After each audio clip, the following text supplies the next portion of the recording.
आपको बताएं, district and session court Islamabad में अली अमीन गंडापुर के खिलाफ शराब व असलाह बरामदगी केस की समाअत। अली अमीन गंडापुर के नाकाबिल जमानत वारंट गिरफ्तारी बरकरार। वारंट गिरफ्तारी की तामील न होने पर अदालत ने बरहमी का इजहार किया। अदालती ऑर्डर पर अमल दरामद न करने पर DIG ऑपरेशन से वजाहत तलब की गई। सीनियर सिविल जज मुबशर हसन चिश्ती ने केस पर समाअत की। अली अमीन गंडापुर की हाजिरी से इस्तिस्ना की दरख्वास्त मुस्तरद करते हुए अदालत ने 29 जनवरी तक केस की समाअत मुलतवी कर दी है। अहम केस वारंट गिरफ्तारी की तामील ना होने पर अदालत का बरहमी का इजहार किया गया। District and session court Islamabad की जानिब से इब्राहिम अब्बासी ने हमें ज्वाइन किया। इब्राहिम, समाअत का हवाल बताइए मुकम्मल।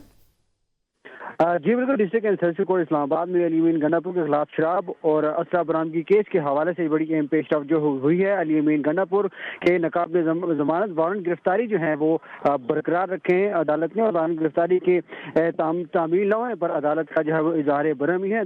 अदालती ऑर्डर पर अमल दरामद न करने पर DIG ऑपरेशन से जो है वो अदालत ने वजाहत तलब ली है। सेंट्रल सिविल जज मुबशर हसन चिश्ती ने केस की जो है वो समाअत की है। अली अमीन गंडापुर की हाजिरी से इस्तिस्ना की दरख्वास्त जो थी उसको आज अदालत ने जो है वो मुस्तरद कर दिया है। जिसमें अदालत ने मजीद ये बताया कि हर तारीख पर अब इस्तिस्ना की दरख्वास्त देते रहते हैं। मुल्ज़मान अली अमीन गंडापुर जो है वो पेश नहीं होते, उनको हर सूरत अदालत के सामने जो है वो पेश होना था, जिसके ऊपर जज ने मजीद ये रिमार्क्स दिए कि आप। बहुत शुक्रिया इब्राहिम अब्बासी, आप मुकम्मल अहवाल बता रहे थे।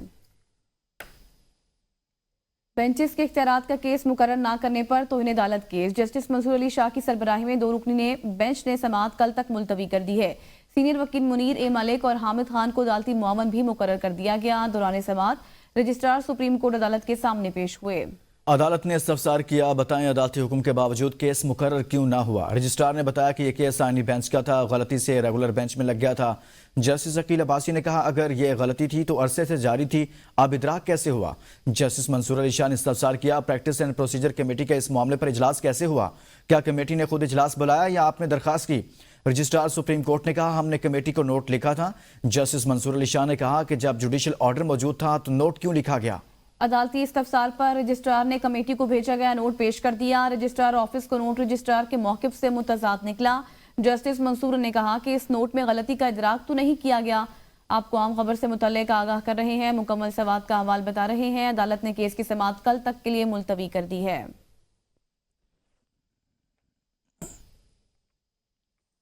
सिंध हाई कोर्ट ने चीफ जस्टिस पाकिस्तान की तकर्री के खिलाफ दरख्वास्तें मुस्तरद कर दी। दौरान समाअत वकील दरख्वास्त गुजार ने कहा कि चीफ जस्टिस पाकिस्तान की तकर्री के दौरान 2 सीनियर तरीन जजेस को सुपरसेट किया गया।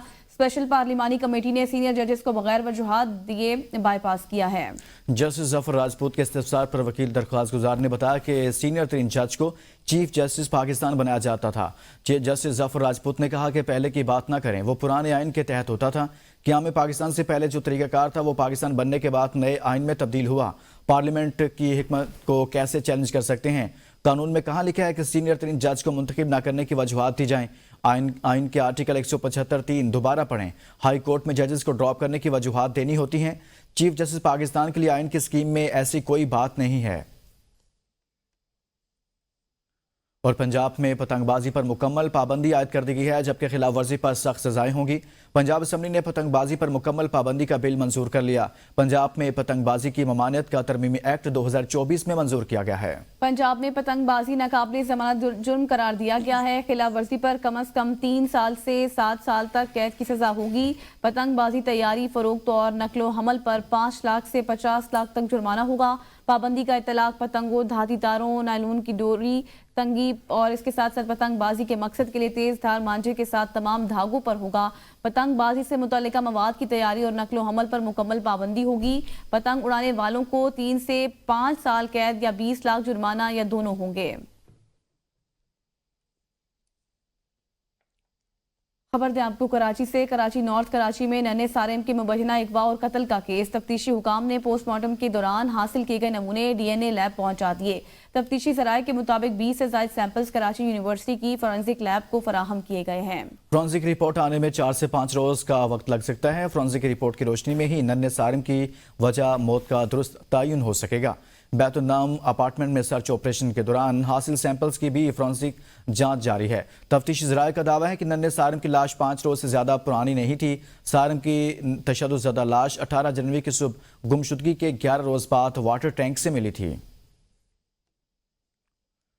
पेशावर हाई कोर्ट में मेंबर कौमी असम्बली असद कैसर, शहराम तरकई, शहरियार अफरीदी, दावरकुंडी और सूबाई वजीर फैसल खान तरकई आफ्ताब आलम की मुकदमा तफसील के लिए दायर दरख्वास्त पर समाअत हुई। अदालत ने असद कैसर, शहराम तरकई, शहरियार अफरीदी, फैसल तरकई की हिफाजती जमानत में तौसी कर दी है। अदालत ने PTI रहनुमाओं के खिलाफ केसेस की रिपोर्ट भी तलब कर ली है।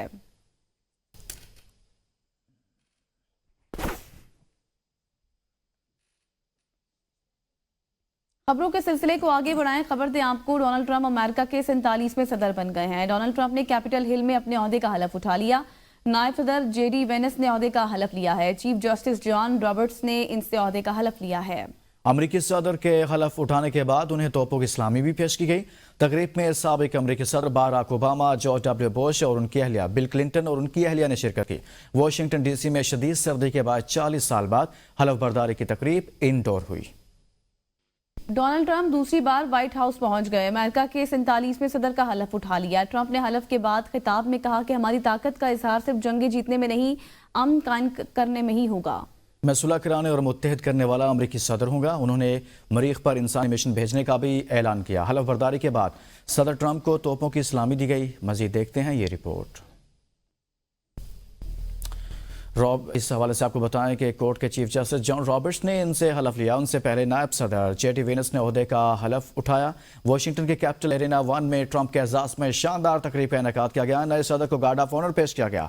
डोनाल्ड ट्रंप ने तकरीब में मुतादिद एग्जेक्टिव ऑर्डर्स पर दस्तखत किए और इस हवाले से मुख्तलिफ मंजूरियाँ भी दी गई। डोनाल्ड ट्रंप के सरकारी मुलाजमीन की भर्तियाँ मुंजमद करने के ऑर्डर पर दस्तखत। ट्रंप ने पेरिस माहौलियाती मुआहदे से अलहदगी के ऑर्डर पर दस्तखत कर दिए।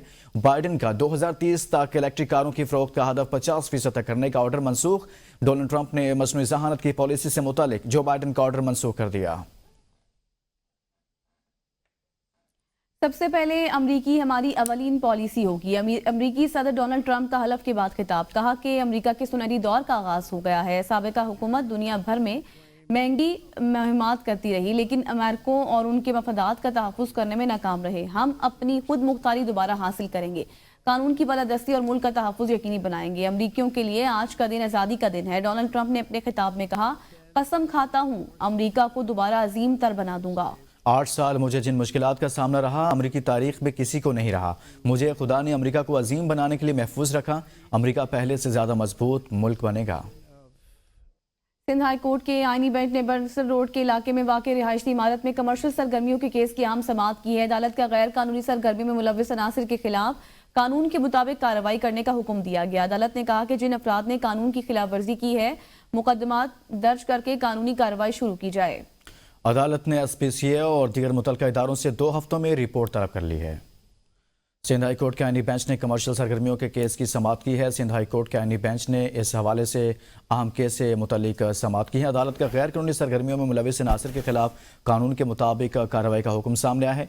जिन अफराद ने कानून की खिलाफ वर्जी की है, मुकदमा दर्ज करके कानूनी कार्रवाई शुरू की जाए। अदालत की जानिब से ऐसा कहा गया। पंजाब के सरकारी मेडिकल कॉलेजेस में दाखिलों की पहली सिलेक्शन लिस्ट जारी कर दी गई। MBBS की पहली selection list university of health sciences की वेबसाइट पर जारी की गई। सरकारी मेडिकल कॉलेजेस के लिए कम से कम मेरिट 94% रहा। ओपन मेरिट सीटों पर king Edward medical college Lahore का मेरिट सबसे ज्यादा 96% रहा। सरकारी मेडिकल कॉलेजेस की सालाना फीस 18,000 रुपये रही। दूसरी सिलेक्शन लिस्ट 24 जनवरी को जारी की जाएगी। आगे बढ़कर खबर दें आपको, इलेक्शन कमीशन में पाकिस्तान तहरीक इंसाफ इंट्रा पार्टी इंतखाबात का मामला। चीफ इलेक्शन कमिश्नर की सरबराही में 3 रुकनी बेंच ने केस की समाअत की है। Chairman PTI barrister Gohar Khan और Akbar S Babar election commission में पेश हुए। अकबर एस बाबर ने सदा की कि PTI के अकाउंट्स का ऑडिट होना चाहिए। PTI के बैरिस्टर गोहर खान ने इलेक्शन कमीशन से मोहलत मांग ली। इलेक्शन कमीशन ने PTI इंट्रा पार्टी इंतखाब केस की समाअत 11 फरवरी तक मुलतवी कर दी है।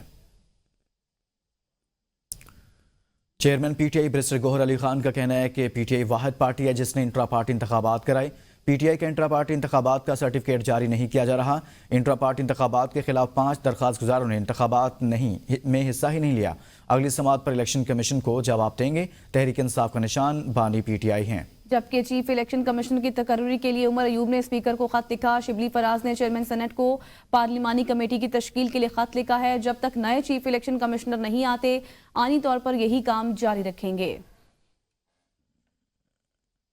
PTI के बानी रुकन अकबर एस बाबर का कहना है कि हीले बहाने करके फॉरेन फंडिंग केस में ये लोग 8 साल लगा चुके हैं। इन लोगों का पीटीआई से कोई ताल्लुक नहीं है। इलेक्शन कमीशन के गोशगुजार किया कि पीटीआई के तंजीमी ढांचे की कोई कानूनी हैसियत नहीं है। पीटीआई में इस वक्त घुसपैठियों और एलियंस का राज है। 1 अरब से ज्यादा की रकम पीटीआई केसेस के लिए वकीलों में बंदर बांट की गई। पीटीआई के अकाउंट्स को फौरी तौर पर मुंजमद किया जाए। 190 मिलियन पाउंड केस के फैसले ने पीटीआई वालों की कलाई खोल कर रख दी है। तहरीक इंसाफ को आवाम की खिदमत के लिए बनाया था। खैबर पख्तूनख्वा के मुशीर इत्तलात बैरिस्टर सैफ ने सिंध के सीनियर वजीर शजील मेमन के बयान पर रद्दअमल देते हुए कहा कि बानी पीटीआई को अलकादर यूनिवर्सिटी बनाने पर सजा दी गई, स्विस अकाउंट्स भरने पर नहीं। बानी पीटीआई को करप्ट साबित करने की बजाय आवाम को कच्चे के डाकुओं से महफूज बनाएं। बैरिस्टर सैफ ने कहा कि थर में भूख और अफलास का शिकार बच्चों की जिंदगियां बचाने पर तवज्जो दें। कराची की गलियों में टिकेटी और आजानी उरूज पर है, सिंध हुकूमत इस पर काबू पाए। अब कुछ बात करेंगे मौसम के हवाले से। बालाकोट के मशहूर सियाती मकाम शोगरा में होने वाली बर्फबारी ने समा बांध लिया। गुज़श्ता 2 दिन से बाबूसर टॉप, नारान, शोगरान और शारान में भारी बर्फबारी हुई है।